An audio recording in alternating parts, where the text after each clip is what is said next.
Aqui em Levítico, nós aprendemos quanto ao como cultuar a Deus.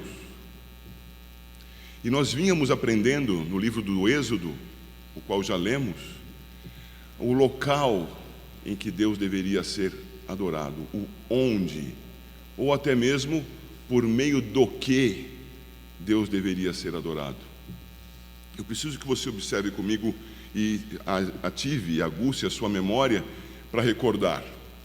Lá em Êxodo, o nosso Senhor, após advertir, anunciar ao seu servo Abrão, lá muito tempo antes que o seu povo ficaria escravo no Egito, o Senhor olha para o seu povo, e as Escrituras registram uma expressão um pouco nebulosa para nós, que já explico.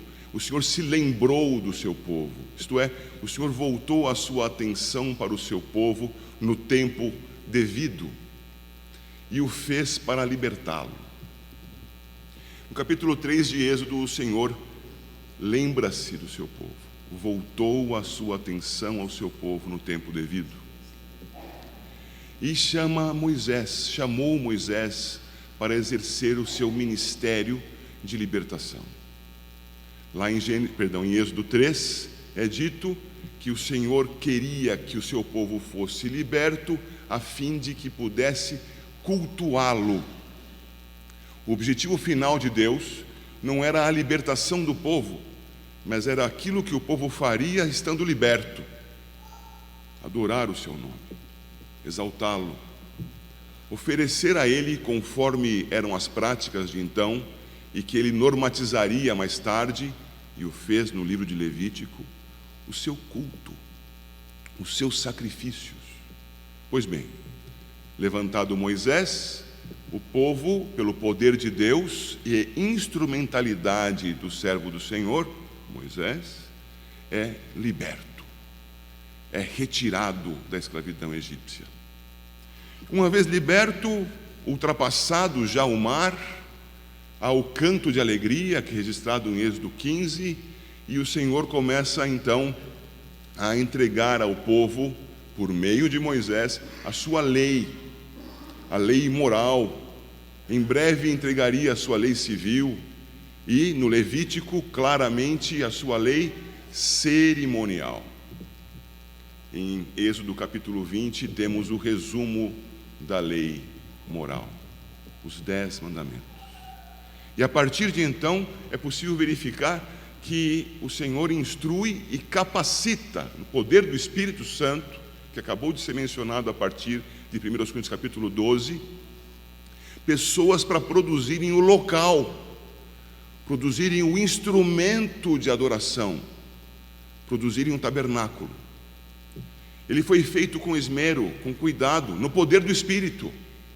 Foi feito conforme a prescrição do Senhor, conforme o modelo visto por Moisés no alto do monte, conforme a inspiração, e aqui cabe essa palavra, a inspiração do Senhor aos artistas que levantou para edificarem o tabernáculo.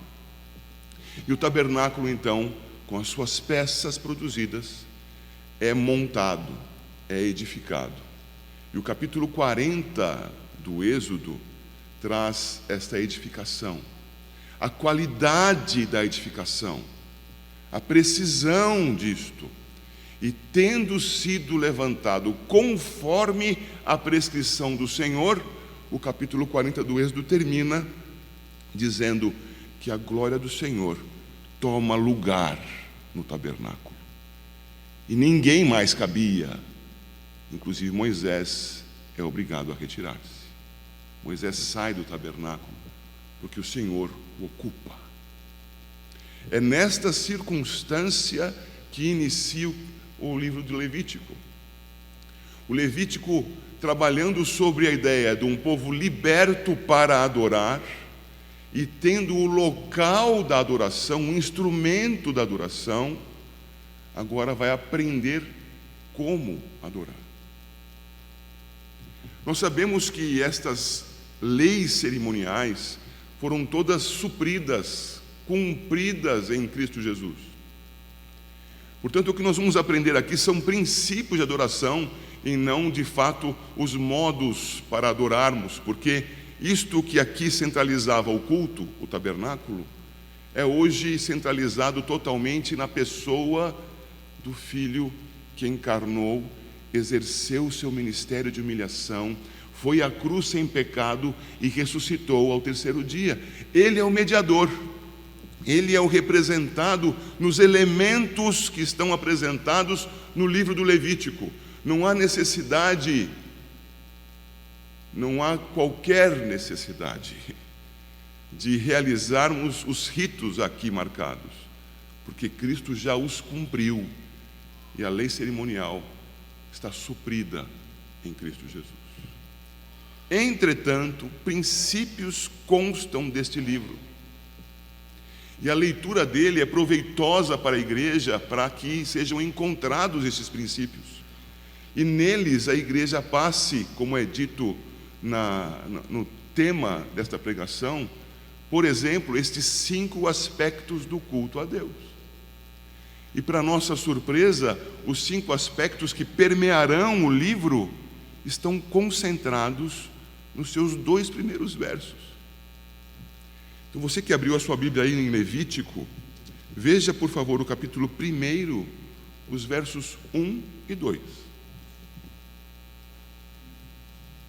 Nesses 2 versos, há 5 aspectos, 5 princípios, 5 regramentos, 5 fundamentos para o culto a Deus. Acompanhe a leitura. Levítico, capítulo 1, versos 1 e 2.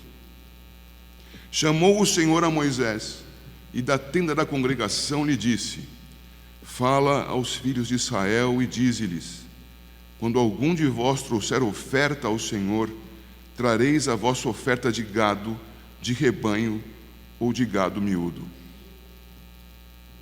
Claríssimo o texto, não é? Na verdade, nem tanto. É por isso que o Senhor levanta pessoas para explicarem o texto. Nós não estamos aqui em vão, não ocupamos uma posição descartável. Deus levanta para explicar. Atente para a explicação. O verso 1 começa com: chamou o Senhor a Moisés. E aí está o primeiro princípio. Nós somos criaturas produzidas por Deus para a sua adoração. Mas deixados à nossa própria vontade, caros irmãos, nós não adoramos. Deixados à nossa própria espontaneidade, às nossas escolhas, conforme os nossos gostos, nós não adoramos. Ao menos não adoramos a Deus. Deixados ao seu próprio prazer, à sua própria direção, mesmo os ainda puros, Adão e Eva, procuraram adorar-se a si mesmos.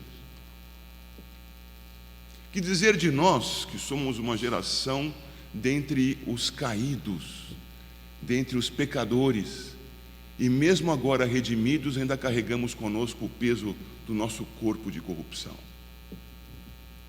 Nós não queremos adorar a Deus, não se engane. Se o Espírito de Deus não nos mover a isto, nós não viremos ao Senhor. E isso está marcado aqui. Chamou o Senhor a Moisés. Observa, Moisés, tendo saído do tabernáculo, preenchido pela glória de Deus, Êxodo 40, não foi até o Senhor para lhe perguntar: muito bem, Senhor, o tabernáculo está edificado, que faremos agora para adorá-lo? Quem toma a iniciativa do culto é Deus. Esse é o primeiro princípio que você tem que ter guardado.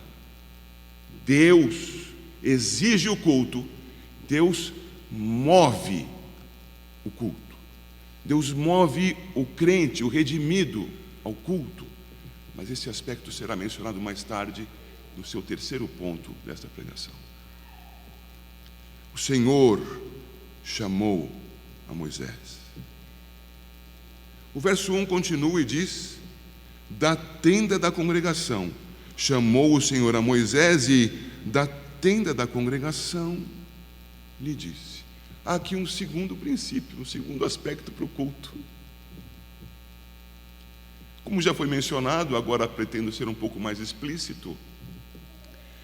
Somente há culto a Deus mediado.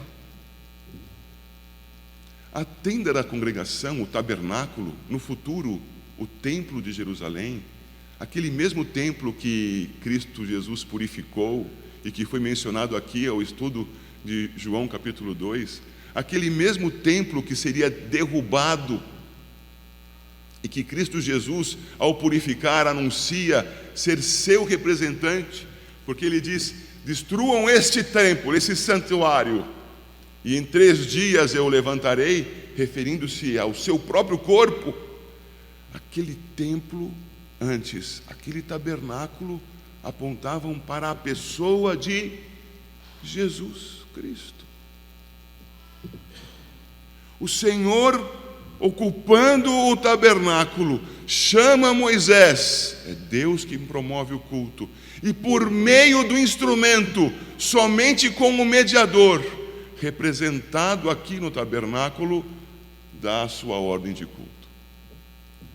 Culto a Deus só acontece com mediação. Não acontece culto daquelas pessoas que se levantaram e de coração buscam ao Senhor. Buscar ao Senhor de coração sem Jesus é buscá-lo em vão. Uma música era cantada nessa igreja e nunca mais o foi quando assumiu o pastorado. É de coração, alguma coisa mais é dita aí, nem me lembro mais. Um hino de louvor a Jesus de Nazaré. Ó Senhor, recebe porque é de coração. Não vai receber.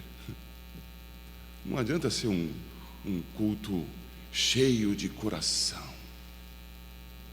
Ou o culto é em Cristo ou não há culto.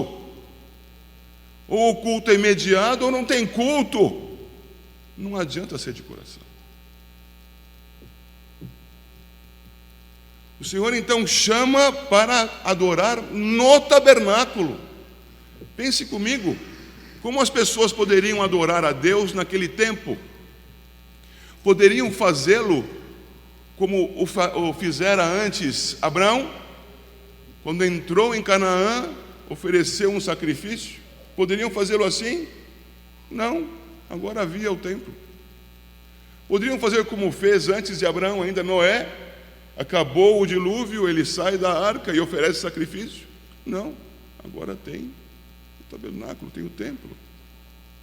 Podia fazer como fez Jó. Nós lemos no capítulo 1 que Jó oferecia sacrifícios regulares a Deus em favor dos seus filhos. Poderiam fazer como tal? Não, agora tem o tabernáculo. E na verdade o tabernáculo centraliza a adoração a Deus, para que fossem realizados no tabernáculo aqueles sacrifícios que também tipificavam a Jesus Cristo, mas agora estão centralizados. E desde o tabernáculo até Jesus, sempre foram centralizados. Leia os Salmos, como as pessoas ansiavam por ir até o templo para adorar a Deus, porque se não fosse ali, não adoravam. Centralizado, tipificado, o nosso Senhor Jesus. É o Senhor quem chama, é só com o mediador. Não há mais templo, mas há Jesus. Aleluia. O versículo 2 começa a dizer: fala aos filhos de Israel e dize-lhes. E aqui é um terceiro aspecto do culto. Qual seria o terceiro aspecto aqui? Todos os seres criados devem culto a Deus. Mas culto a Deus só acontece mediado. Só acontece em Cristo. Naquele tempo só aconteceria no tabernáculo. Logo, quem adora a Deus? Quem lhe presta culto? Todos devem culto a Deus, mas só cultuam a Deus os redimidos. O terceiro aspecto que nós temos aqui é que o culto é do povo de Deus, é do crente a Deus. Quando nós reunimos muita gente para evangelizar essas pessoas, pregando-lhes a palavra, nós poderíamos ter até alguns presentes que, por serem crentes, estão cultuando a Deus, mas os demais incrédulos não cultuam. Porque não crendo no Deus verdadeiro, não crendo no mediador que é Jesus, não há como alcançarem a Deus. Repito, nem com todo o seu coração. É só em Cristo que o culto acontece. Só os redimidos adorarão. Se nessa assembleia tivéssemos milhares de pessoas, vamos chutar um número aqui para você poder ter uma noção mais precisa, 5.000, e houvesse 4.999 incrédulos presentes, haveria um pregador e todos os demais ouvindo a pregação da palavra, mas não haveria culto.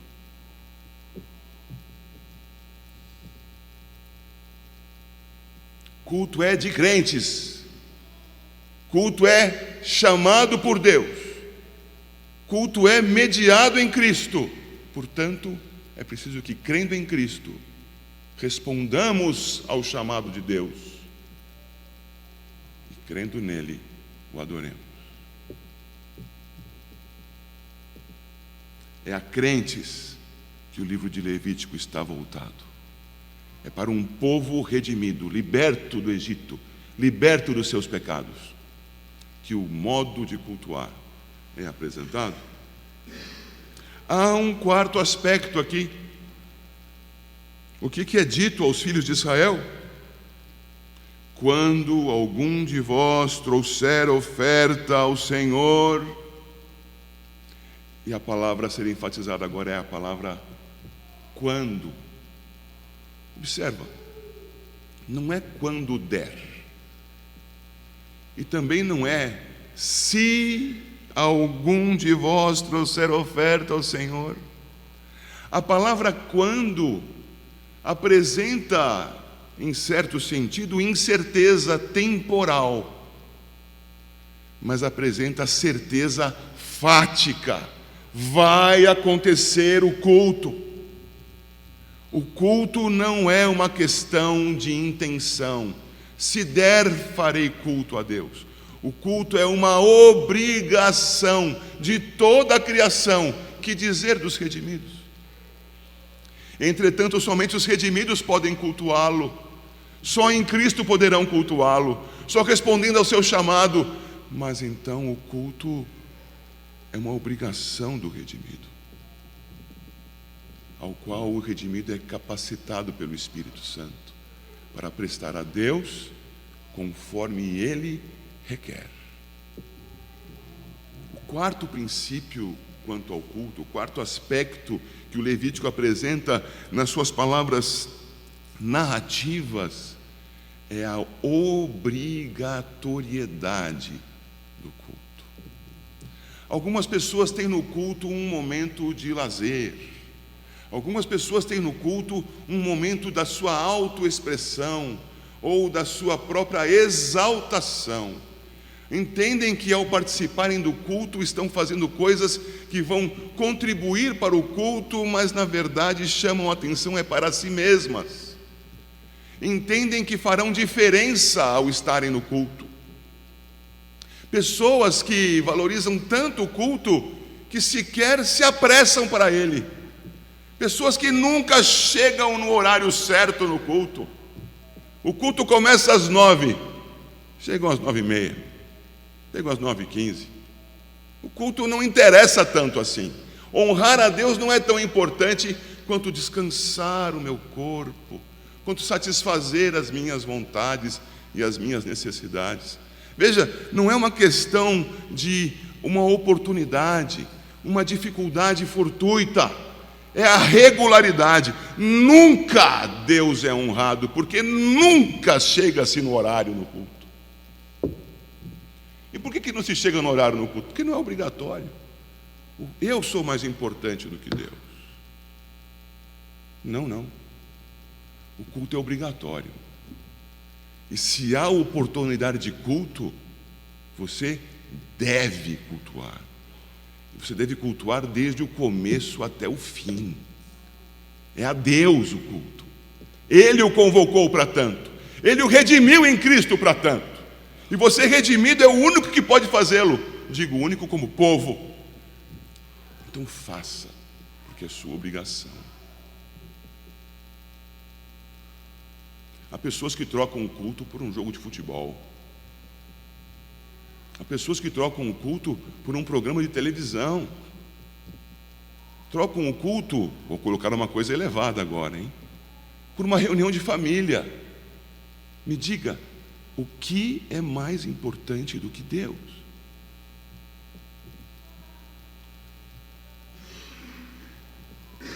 Encontrou?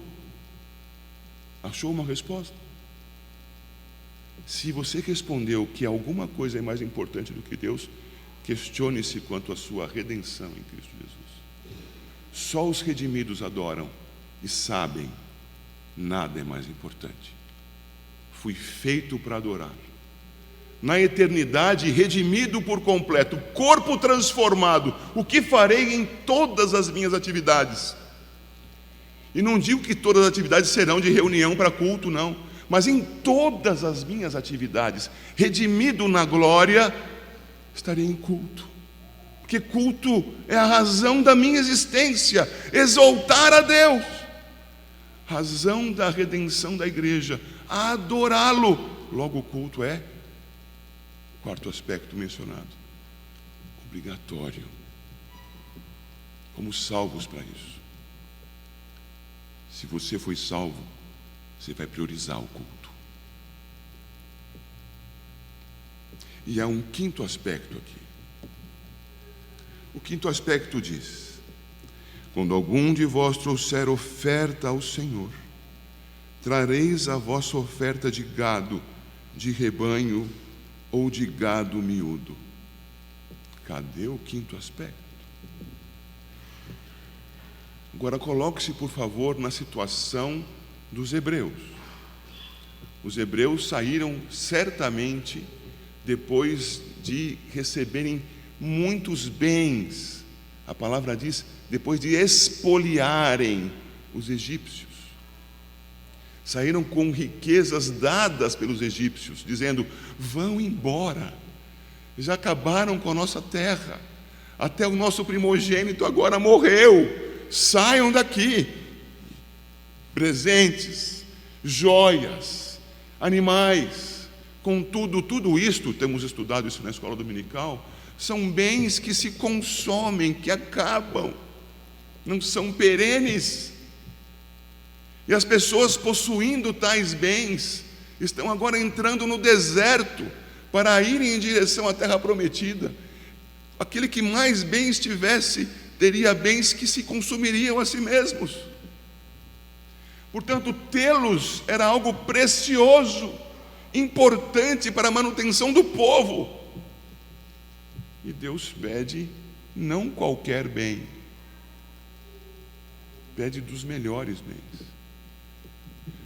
Eles iriam para a terra prometida, eles iriam ter aquilo que na antiguidade, até os nossos dias, significam os mais preciosos bens que alguém pode ter: as propriedades, a terra.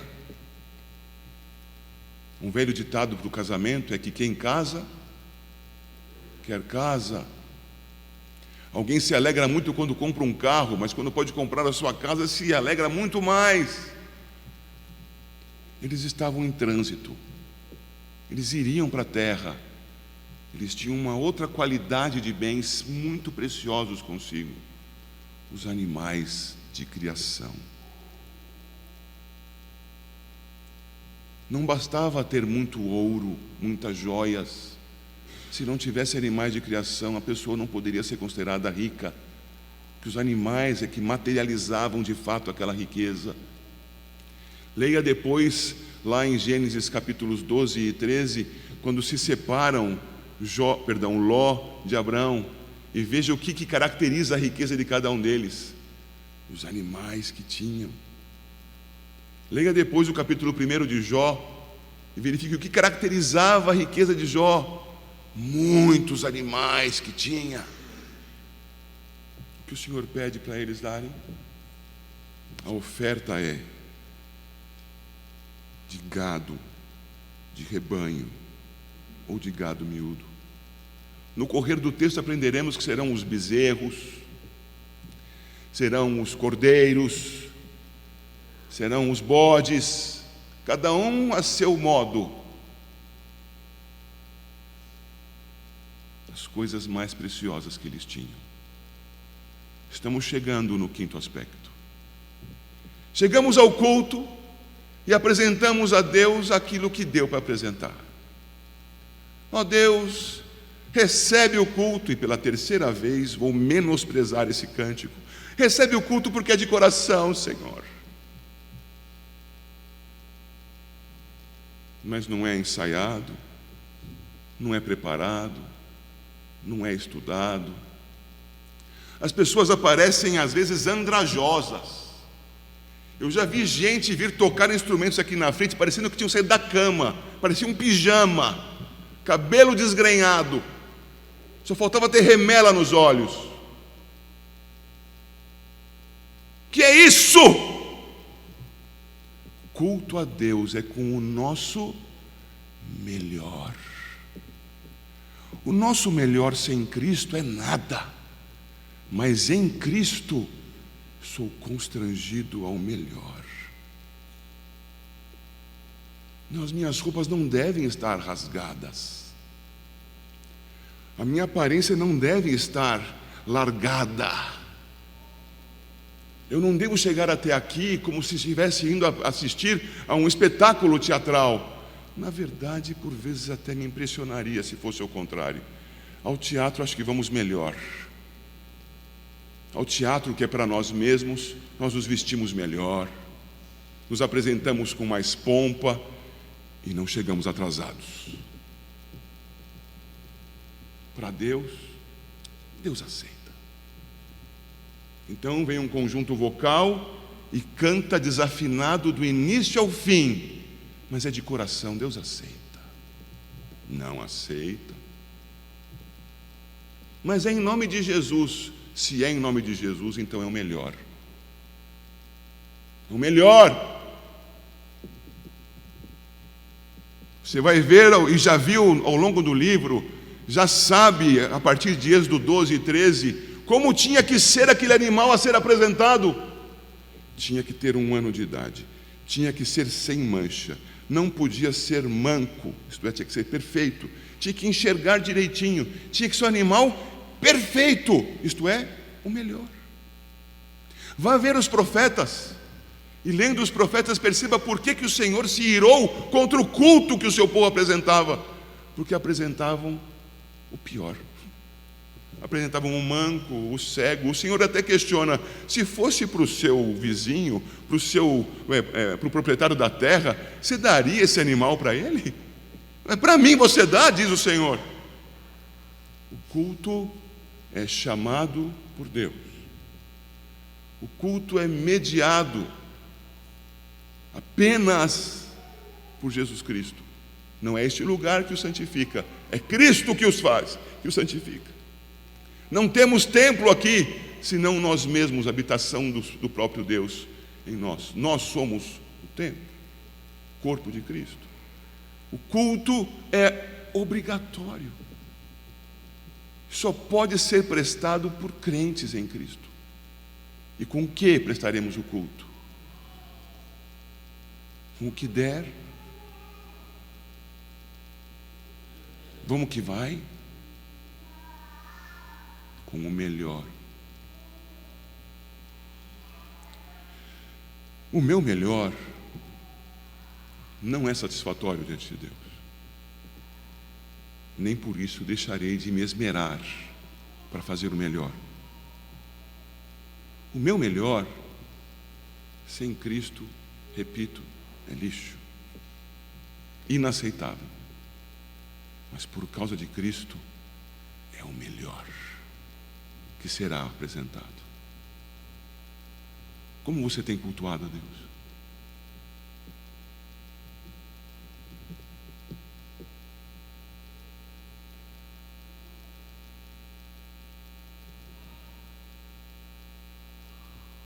Com negligência? Do jeito que dá? Respondendo ao chamado quando você acha que deve? Você é cristão? É em Cristo Jesus que você o cultua? Deus abençoe a sua igreja, em nome de Jesus.